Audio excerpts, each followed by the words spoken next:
जब भी हम लोग उत्तर प्रदेश की राजनीति की बात करते हैं तो आप लोग आजम खान के बारे में ज़रूर चर्चा सुनते होंगे। और आप सभी लोग जानते हैं कि अखिलेश यादव का काफ़ी करीबी माना जाता है आजम खान को। और जिस समय आप देखिए कि उत्तर प्रदेश में हो या देश में हो, एक मोदी लहर चल रही थी। 2014 की लोकसभा की बात कर लीजिए या 2019 की लोकसभा की बात कर लीजिए, फिर भी आप देखेंगे आजम खान ने अपनी लोकसभा सीट बरकरार रखी थी।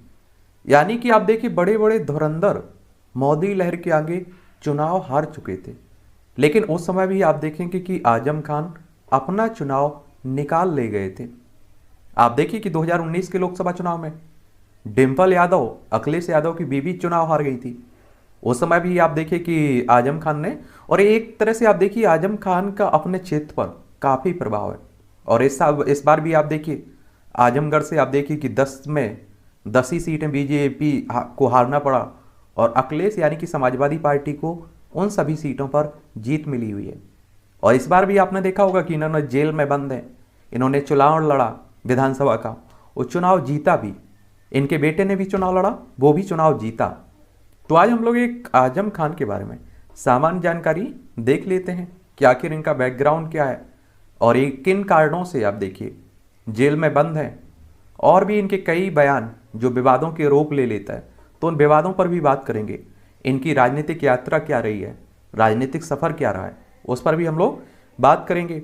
और वैसे भी आप सभी जानते हैं कि उत्तर प्रदेश की राजनीति काफ़ी गरमाई रहती है। इसलिए गरमाई रहती है कि अगर आप देखें विधानसभा, विधान परिषद, लोकसभा, राज्यसभा, सभी राज्यों में सबसे ज़्यादा सीटें उत्तर प्रदेश में ही है। और इसीलिए तो कहा जाता है कि जो दिल्ली की गद्दी होती है ना, इसका रास्ता लखनऊ से होकर जाता है। समझ रहे हैं? जिसने उत्तर प्रदेश में कब्जा कर लिया, एक तरह से उसने अपनी जमीन बना ली राजनीति में, तो उसे दिल्ली की गद्दी मिलना आसान हो जाता है। और इसीलिए अभी भी देखिए हमारे जो वर्तमान प्रधानमंत्री जी हैं मोदी साहब, ये आप जानते हैं कि बनारस से चुनकर आते हैं। उनका लोकसभा जो क्षेत्र है, संसदीय क्षेत्र, वो बनारस है। और अधिकतर अभी तक जो भी प्रधानमंत्री हुए हैं, उन्हें अगर आप लोग देखें तो सबका संबंध अधिकतर का आप देखिए कि उत्तर प्रदेश से ही आए हैं वो। और यहाँ देखिए उत्तर प्रदेश आपको दिखाई दे रहा होगा, लखनऊ इसकी राजधानी है। 24 जनवरी 1950 को उत्तर प्रदेश को राज्य बनाया गया था, और इसीलिए आप देखते हैं कि 24 जनवरी को उत्तर प्रदेश दिवस के रूप में मनाते हैं। इसकी सीमा आप देखें तो उत्तराखंड हो गया, उत्तराखंड याद रखिए आपका उत्तर प्रदेश से अलग ही करके बनाया गया है। हिमाचल प्रदेश हो गया, हरियाणा, दिल्ली, राजस्थान, मध्य प्रदेश, छत्तीसगढ़, झारखंड, पटना, इसकी अंतर्राष्ट्रीय सीमा नेपाल से लगती है। ठीक है। यहाँ अगर आप देखें तो विधानसभा में 403 सीटें हैं, विधान परिषद भी है, विधान परिषद में 100 सीटें हैं, राज्यसभा में 31 सीटें हैं, लोकसभा में 80 सीटें हैं। ठीक है। और आप देखिए 2019 का 2014 का जो भी लोकसभा चुनाव रहे हैं, इनमें बीजेपी को अच्छी खासी सीटें आपकी उत्तर प्रदेश से मिली हुई थी। तो स्क्रीन पर आपके सामने आजम खान दिख रहे हैं आपको, ये है आजम खान। कौन है? आजम खान। अगर हम लोग आजम खान के जन्म की बात करें तो 14 अगस्त 1948 को उत्तर प्रदेश के रामपुर में हुआ था। और आजम खान के पिता की बात करें तो इनका मुमताज खान इनके पिता का नाम, और आजम पिता का नाम मुमताज खान, और आजम खान की पत्नी का नाम ताजीन फातिमा है। और आजम खान के दो बेटे हैं, एक तो आदिब खान और एक देखेंगे अब्दुल्ला खान।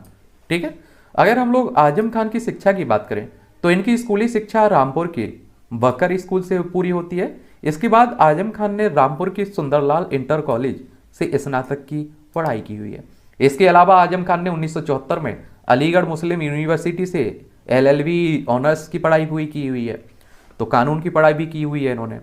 अगर हम लोग राजनीतिक यात्रा की बात करें तो आप सभी जानते हैं कि समाजवादी पार्टी से जुड़े हुए हैं। आजम खान ने अपनी राजनीति की शुरुआत 1974 में अलीगढ़ मुस्लिम विश्वविद्यालय में पढ़ाई के दौरान की है। और अधिकतर नेताओं को आप देखिए वो छात्र जीवन से ही अपनी राजनीतिक यात्रा शुरू कर देते हैं। आजम खान अलीगढ़ मुस्लिम विश्वविद्यालय के छात्र संघ के महासचिव चुने गए, और इसी बीच देश में आपातकाल लग गया और सरकार के विरोध के कारण आजम खान को जेल भेज दिया गया। आप देखिए इंदिरा गांधी ने कितने अच्छे अच्छे काम किए थे, लेकिन 1975 से जो 77 का राष्ट्रीय आपातकाल रहा है उसे इतिहास का काला समय बोलते हैं आप लोग। तो उन्हीं राष्ट्रीय आपात के कारण आप देखिए इनकी इंदिरा गांधी की आलोचना होती रहती है, तो उस समय आजम खान को भी जेल जाना पड़ा। और आप सभी जानते हैं कि राष्ट्रीय आपातकाल के दौरान बड़े बड़े नेताओं को जेल में डाल दिया गया था। उसके बाद आप देखिए कि जो आपके चुनाव हुए उसमें इंदिरा गांधी भी अपनी अपनी सीट नहीं बचा पाई थी। कांग्रेस भी आप देखिए बहुत बुरी तरह से चुनाव हार गई थी। और फिर उसके बाद गैर कांग्रेसी सरकार का गठन होता है। जेल से छूटने के बाद आजम खान ने विधानसभा चुनाव लड़ा, लेकिन संसाधनों की कमी के कारण आजम खान को कांग्रेस के मंजूर अली खान के हाथों हार का सामना करना पड़ा। आजम खान साल 1976 में जनता पार्टी में शामिल हो गए। इसके बाद वह लोक दल से जुड़े और फिर से जनता पार्टी में शामिल हो गए। और याद रखिए, लोक दल आजकल आप लोग देखते हैं ना, इसमें पहले मुलायम सिंह भी यादव शामिल रहते थे। तो राजनीतिक अस्थिरता के दौर में आजम खान ने कई पार्टियां बदली और आजम खान पहली बार जनता पार्टी की टिकट पर रामपुर से चुनाव जीतकर उत्तर प्रदेश विधानसभा पहुंचे। और विधायक अगर आपको बनना होता है, चुनाव लड़ना होता है, तो आपकी उम्र कम से कम 25 साल होनी चाहिए। अब आप कहेंगे कि विधायक का चुनाव किस तरह से होता है, तो जो 18 साल के हो जाते हैं ना, आप देखते होंगे कि मतदाता सूची में आपका नाम जुड़ जाता है और आप वोट डालने जाते होंगे। ठीक है। अगले कार्यकाल में आजम खान ने जनता पार्टी के टिकट पर चुनाव लड़ा और विधायक बने। इसके बाद आजम खान ने वापस जनता पार्टी के टिकट पर विधानसभा चुनाव जीता। इसके बाद आजम खान ने साल 1993 में समाजवादी पार्टी के टिकट पर रामपुर से चुनाव लड़ा और वो जीत गए। तो 1993 में पहली बार समाजवादी पार्टी के चुनाव पर इन्होंने चुनाव लड़ा था। आजम खान पहली बार साल 1989 में उत्तर प्रदेश सरकार में कैबिनेट मंत्री बने और साल 1994 में आजम खान समाजवादी पार्टी के ऑल इंडिया जनरल सेक्रेटरी बने। इसके बाद आजम खान साल 1996 से साल 2002 तक राज्यसभा के सांसद रहे और 13 मई 2002 से लेकर 29 अगस्त 2003 तक आजम खान उत्तर प्रदेश विधानसभा में विपक्ष के नेता भी रहे हैं। इसके बाद सितंबर 2003 से मई 2007 तक समाजवादी पार्टी की सरकार में आजम खान कैबिनेट मंत्री भी रहे। जब आप देखेंगे कि समाजवादी पार्टी रही तो इन्हें कैबिनेट मंत्री भी बनाया गया। आजम खान ने साल 2009 में हुए लोकसभा चुनाव में अपनी ही पार्टी के उम्मीदवार जयाप्रदा के खिलाफ चुनाव लड़ा, लेकिन वह हार गए। इसके बाद उन्हें 6 साल के लिए समाजवादी पार्टी से बाहर का रास्ता दिखा दिया गया था। हालांकि साल 2010 में आजम खान को वापस समाजवादी पार्टी में शामिल कर लिया गया था और साल 2012 में जब उत्तर प्रदेश में समाजवादी पार्टी की सरकार बनी तो अखिलेश मुख्यमंत्री बने और आजम खान को कैबिनेट मंत्री बनाया गया। साल 2013 में इलाहाबाद रेलवे स्टेशन पर मची भगदड़ में 40 लोग मारे गए तो आजम खान ने नैतिक जिम्मेदारी लेते हुए अपना इस्तीफा दे दिया। और साल 2017 में विधानसभा चुनाव में आजम खान एक बार फिर से विधायक बने और इसके अलावा साल 2019 में लोकसभा चुनाव भी इन्होंने जीता था और लोकसभा सांसद बने। और 2022 में आपने देखा है कि उत्तर प्रदेश में विधानसभा चुनाव हुए तो इन्होंने रामपुर निर्वाचन क्षेत्र से ये विधायक बने हैं, फिर से निर्वाचित हो गए हैं। ठीक है। और अभी हाल ही में आपने देखा है कि इन्होंने लोकसभा सदस्य से इस्तीफा दे दिया है, अब ये विधायक बने रहेंगे। ठीक है।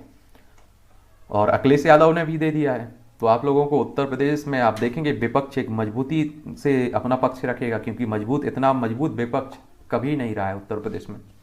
कानूनी मामले भी देख लीजिए, इन पर क्या कारण है कि इन्हें जेल की हवा खानी पड़ रही है। तो उनके खिलाफ भूमि अतिक्रमण और आपराधिक धमकी से संबंधित 80 कानूनी मामले दर्ज हैं। और रामपुर के एसपी अजय पाल सिंह ने जमीन हड़पने के एक मामले की जांच करते हुए पुष्टि की घरेलू सामान, आभूषण और घरेलू मवेशियों की लूट के बारे में शिकायतकर्ता के दावे सही थे और खान द्वारा स्थापित गैर सरकारी संगठन जोहर ट्रस्ट के खिलाफ जमीन हड़पने के कई मामले भी दर्ज हैं। जनवरी 2020 में रामपुर के स्थानीय प्रशासन ने 6 किसानों को लगभग 17 बीघा जमीन सौंपी जाने के साथ ही सही मालिकों को कब्जे वाली भूमि की वापसी भी शुरू की। और जनवरी 2019 में उत्तर प्रदेश के एक स्थायी पुलिस स्टेशन में खान और उनकी पत्नी तजीन फातिमा और उनके बेटे अब्दुल्ला के जन्म प्रमाण पत्र के संबंध में जालसाजी का मामला भी दर्ज किया गया था। हालांकि मार्च 2019 में इलाहाबाद उच्च न्यायालय ने पुलिस द्वारा जांच पूरी होने तक उनकी गिरफ्तारी पर रोक लगा दी थी। जनवरी 2020 में अदालत ने मामले की सुनवाई के दौरान अब्दुल्ला और उनके माता पिता को अदालत में पेश होने में विफल रहने के लिए फरार घोषित कर दिया था। इसके बाद प्रवर्तन निदेशालय फरवरी के पहले सप्ताह में से आजम की संपत्तियों को संलग्न करेगा और 26 फरवरी 2020 को उन्होंने अपनी पत्नी और बेटे के साथ अपने बेटे का फर्जी जन्म प्रमाण पत्र बनाने के लिए जेल भेज दिया गया था। और इसी में आप देखिए उनके बेटे को भी जेल की हवा खानी पड़ी। उन्हें पार्टी के नेता अखिलेश यादव का पूरा समर्थन मिला है और जिन्होंने दावा किया कि मामले राजनीति से प्रेरित थे।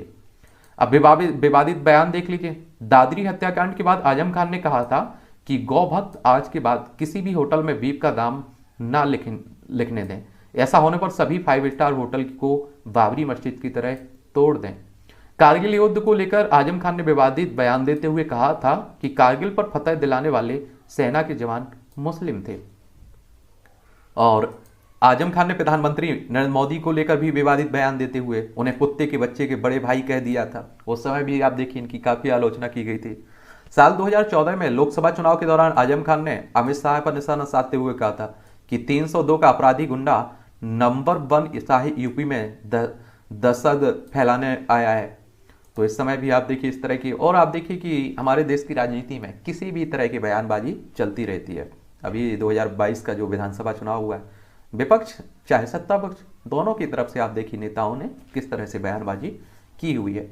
बदायूं के एक कार्यक्रम में आजम खान ने विवादित बयान देते हुए कहा था कि गरीब घरों की महिलाएं यार के साथ नहीं जा सकती, लिहाजा ज्यादा बच्चे पैदा करते हैं।